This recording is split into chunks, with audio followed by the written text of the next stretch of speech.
Hello everyone, welcome to Beyond the Mask. I'm your host Jeff Descender. With me today I have Krystal Morgan. Hi. How are you doing today? I'm surviving. Surviving? Living the dream. Living the dream. Perfect. So tell us about yourself. I'm Krystal, and I don't know, I'm a recovering addict. I live in Portage. That's about it. I don't know. So what about your story can you tell us? What can I tell you about my story? I got a lot of story. We got time. I grew up an Army brat, moved around lots and lots until I turned 10. When my dad was posted to Shiloh, we settled in Shiloh and just kind of moved around Manitoba since then. Spent a lot of time in Brandon, but I live in Portage now. And yeah, that's where I am now. Yeah. So did you end up, when did you fall to addiction? I guess it started when I was about 12. We moved around a lot, and when my parents split at 12, we moved to Nova Scotia with my mom's new boyfriend, and his dad molested me. And when we moved back to Manitoba, my mom and dad got back together, and because military changes so quickly, I was now again the new kid in the neighborhood, and hormones and all that stuff made kids really mean, and I was bullied a lot. And the only way I could really cope with that was joining in, so I became a bully and started partying with all the bullies, and started drinking about 12, smoking weed and stuff like that. I was really against the hard drugs till I was about 33, and my mom died.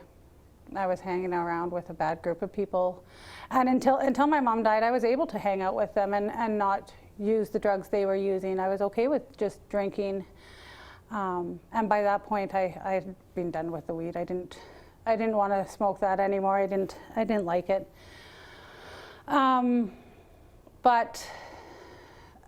when my mom died, I thought she was the only family I really had. I had pushed pretty much everybody else away, and my mom was the only one who really stuck around no matter how I treated her. I see that now. I didn't see that then. So when she died, I accepted that I was alone, and who cares? I'm gonna start using drugs. Yeah. So from then on, I did stop using the hard drugs for a little while, and then nothing happened. Nothing happened to make me start again. I was just partying and just wasting my life away, and then I started using the hard drugs again, and I got sucked in. I got sucked in really, really hard, really, really fast. So when did you realize it and start seeking help?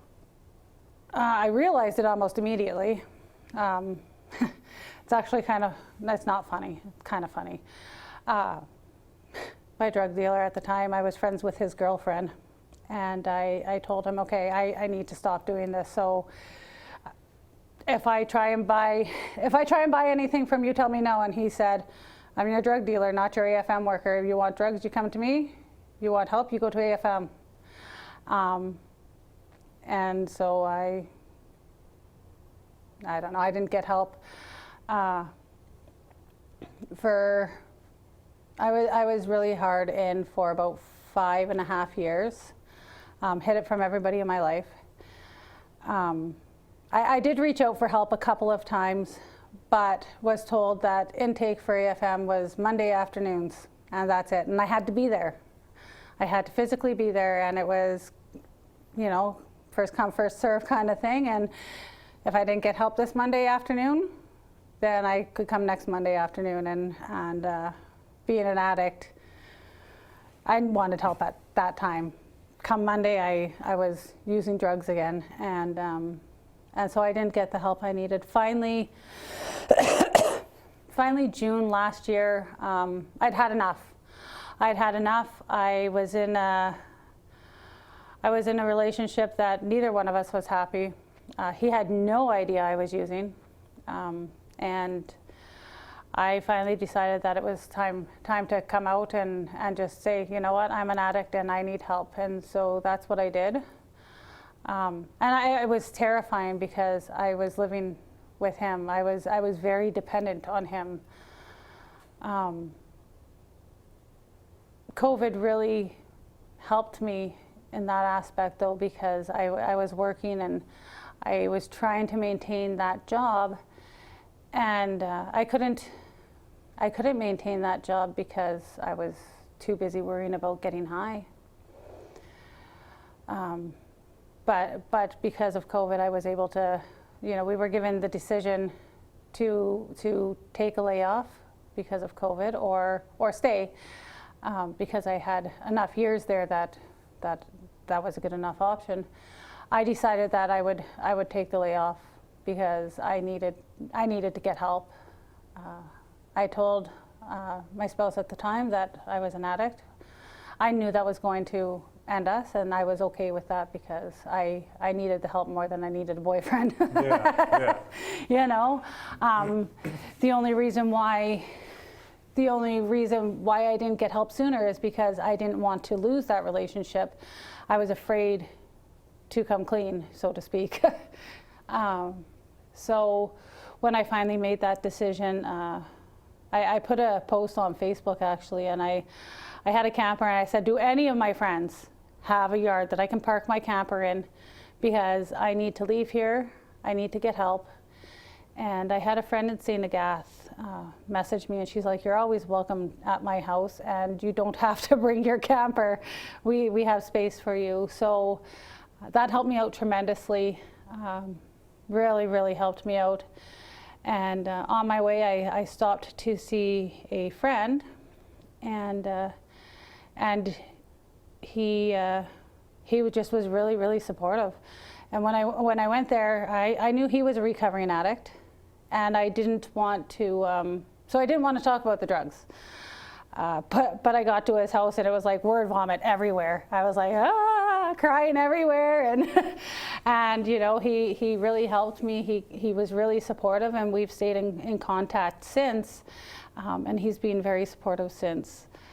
So yeah, June of last year, I started my recovery journey. And have you, with that recovery journey, what successes have you made within that? I'm living independently again,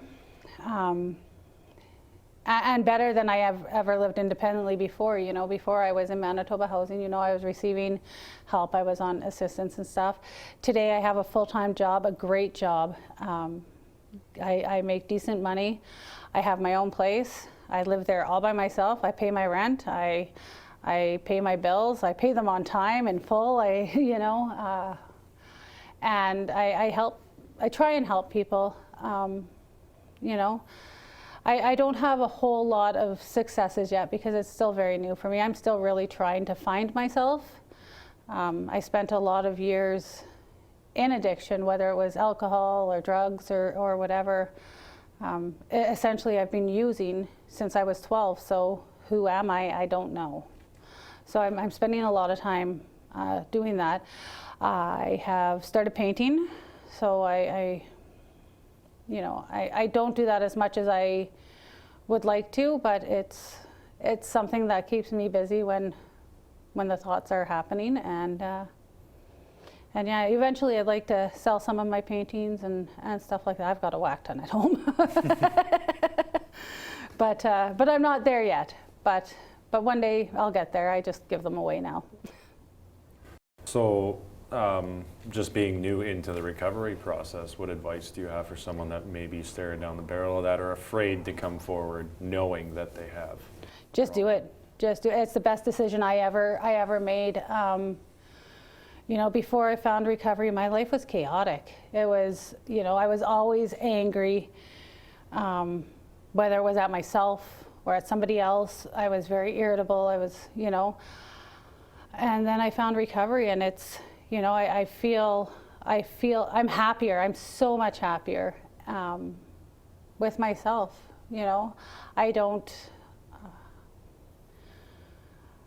I don't spend that time running around and looking for something I'm never going to find anymore.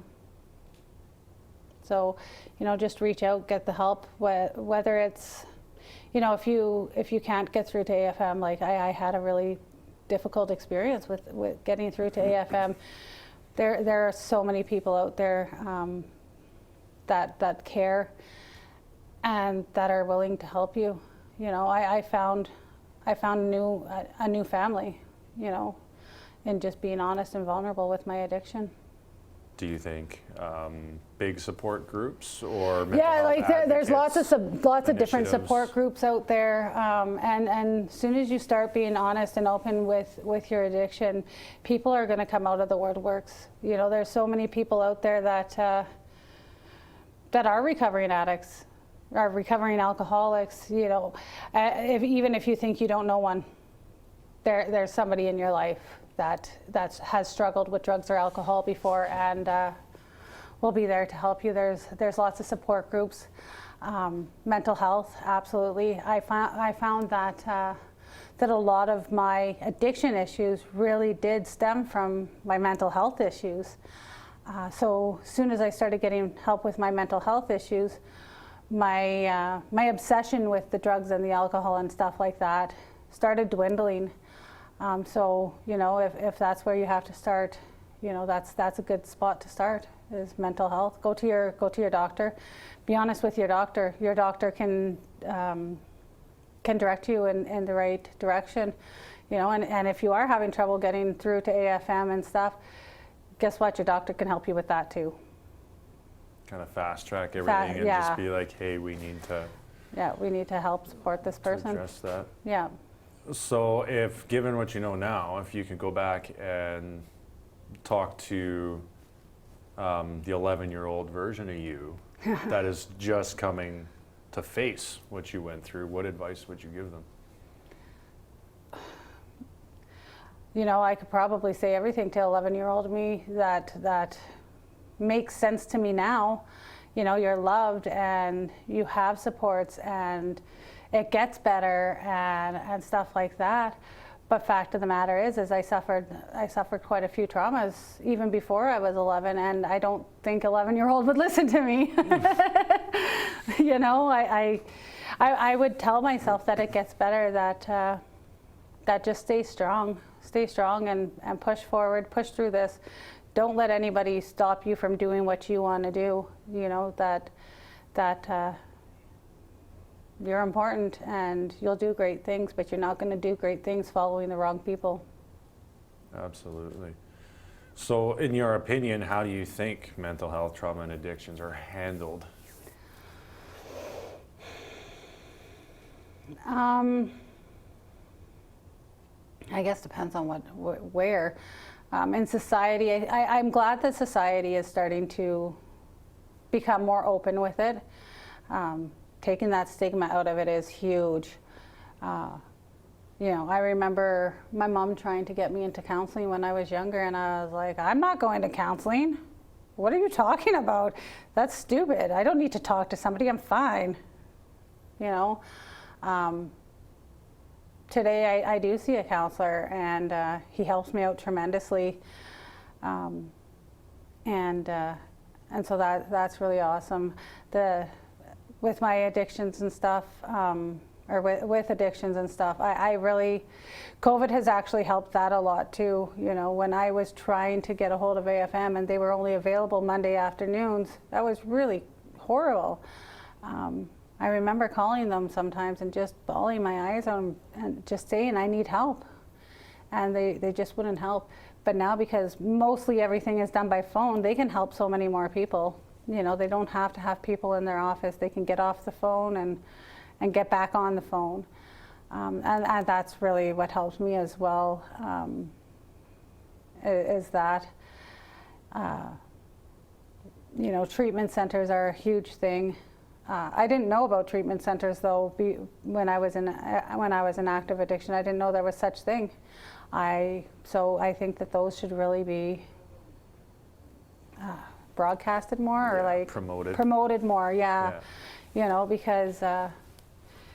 Because when I went to treatment, it really helped me understand a few things that I didn't understand before. It made me understand that my counselor, my very first counseling meeting in treatment, my counselor said, "So tell me about some of your traumas that you've experienced."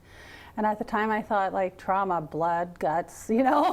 The stuff you see on Grey's Anatomy, that's trauma. And I said, I haven't really experienced much trauma in my life. And so he said, "Okay, tell me about your childhood." And so I told him about my childhood. I went through, spent the next hour and a half just going. And he says, "Okay, so tell me about the traumas you've experienced in your life." And I was like, yeah, I get it. Trauma doesn't have to do with blood and guts. It's internal stuff. It's stuff that you don't want to deal with, so you push it down and you hide it, but you do internalize it. It stays there. Just because it's not in the front of your thoughts doesn't mean it's not there. And that's definitely something that I've learned from coming to recovery. Well, and that's why most people say that there's so much more to a person beyond the mask, right? Oh, absolutely. Yeah. Yeah. So, do you find now that your day-to-day is substantially better than it used to be? Absolutely. So much easier. I still really struggle with my mental health. But my mental health has gotten substantially better because I've taken the things that really contribute to the depression and to stuff like that out of it.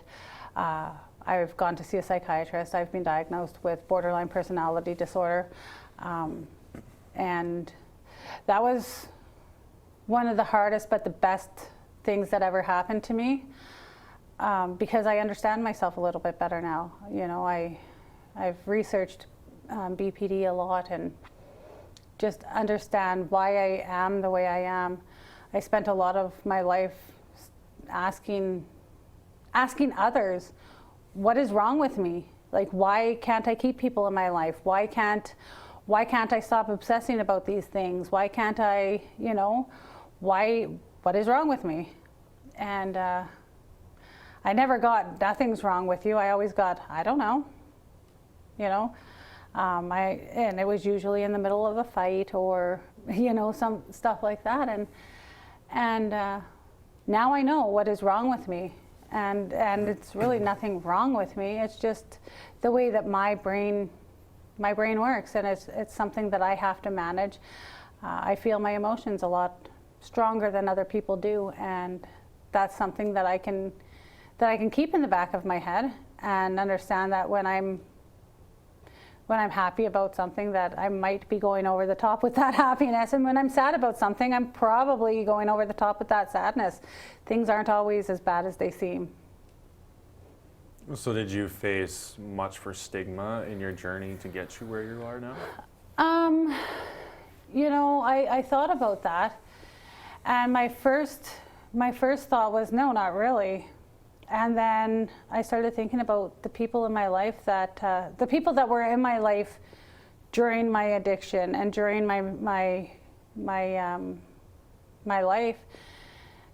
And I realized that there's been a lot of stigma with stuff like that. But, a lot of the stigma has come from the people that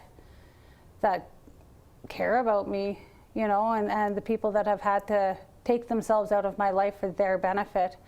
I'm trying to repair some of those relationships, and some of those relationships won't ever be repaired because some of those relationships, some of those people don't have the capacity to understand. They don't want to understand, and it's sad, but I'm going to have to deal with that. There's always going to be people out there that are set in their ways and they don't understand addiction and childhood trauma and mental health issues and stuff like that, you know, especially that older generation, right, that are like, you just deal with it. So I haven't dealt with a lot of stigma. I'm very open about my addiction and my recovery. I feel like I have to be honest with others to keep myself out of positions that might damage me. You know, I've spent a lot more time today taking care of myself than I ever have before. Do you have any closing remarks before we? You know, just if you're struggling, whether it's addictions, mental health, trauma, anything, seek help, find somebody, find support. You got somebody in your life that you talk to your doctor. Your doctor can refer you to the right people to help you with whatever you're dealing with. Don't deal with it alone. We can't do this alone. We can't overcome our addictions or our traumas or anything by ourselves. We have to do it with other people. We have to share that. We have to become vulnerable and just open up. And once you open up those floodgates, and they are floodgates, I've cried lots. But once you open up those floodgates, you know, that's when you start to recover. That's when you start to feel better and you start to accept yourself. And that acceptance it's such a freeing feeling. Oh, I agree, 110%. Yeah. Well, thank you for your time and being on the show, Krystal. Thanks. And for everyone watching, thank you for being a part of the show and listening to Krystal's story. And be safe, and we'll see you next time.